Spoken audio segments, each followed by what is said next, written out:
ఈ ట్రాక్టర్ ఇండ్లకెళ్ళే, కార్లు ఇండ్లకెళ్ళే, కూటర్లు ఇండ్లకెళ్ళే, అన్ని ఇండ్లకెళ్ళే పోతాయి. గొర్రెల కాంచే కదుడు పిండి పిండి అయినాయి. ఈ కట్టె అన్న పెడతా. ఈ కట్టెలు పెడితే అందంగా చూసి దూరం నుంచి పోతారు వాళ్ళు.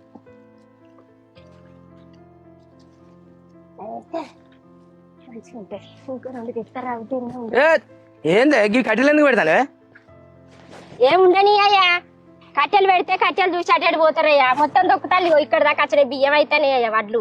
నీ వడ్లకి ఏం కావద్దని కట్టి అడ్డం పెట్టినావు, మంచిగానే ఉన్నది. నీ వడ్ల వరకు నీకు మంచిగానే ఉన్నది. మా అంటే ఖరాబ్ అయితే ఓ బత్తో 2 బత్తాలో పోతే వచ్చే బండి పోయే బండి ఆ కట్టికి దాకి అడ్డం పడ్డాడు అనుకో, కాలు ఎరుగునో రెక్కి ఎరుగునో పిడాత పానమే పోను. చచ్చిపోయిన వాళ్ళు కనిపిస్తానే. మన శ్రీకాంత్ గారికి యాక్సిడెంట్ అయ్యి చచ్చిపోయిన కొడుకు కనిపిస్తానే.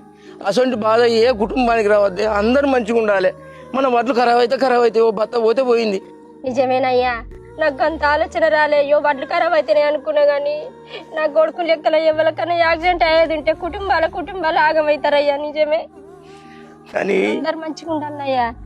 అసలు ఈ రోడ్డు మీద పోసుడే తప్పే. ఎవ్వరు ఎందుకు ఏమంటలేరంటే అయ్యో పాపం రైతు ఆలుగాలం కట్టం చేసి ఆగం అవుతాడు, ఆ బురదలు పోతే మొలకత్తాయి, రైతు నష్టపోతాడని రోడ్డు మీద పోసుకున్నా ఎవ్వరు ఏమంటలేరే. అసొంటప్పుడు గంతట్నే ఉండాలనే. కట్టెలు అడ్డం పెట్టుడు, బండలు అడ్డం పెట్టుడు, పొరకలు అడ్డం వేసేసరికి ఆ బండ్లకు తట్టుకొని వాళ్ళు అడ్డం పడితే వాళ్ళ పానం పోతే మనం కట్టిస్తామని. పానం ఖరీదే.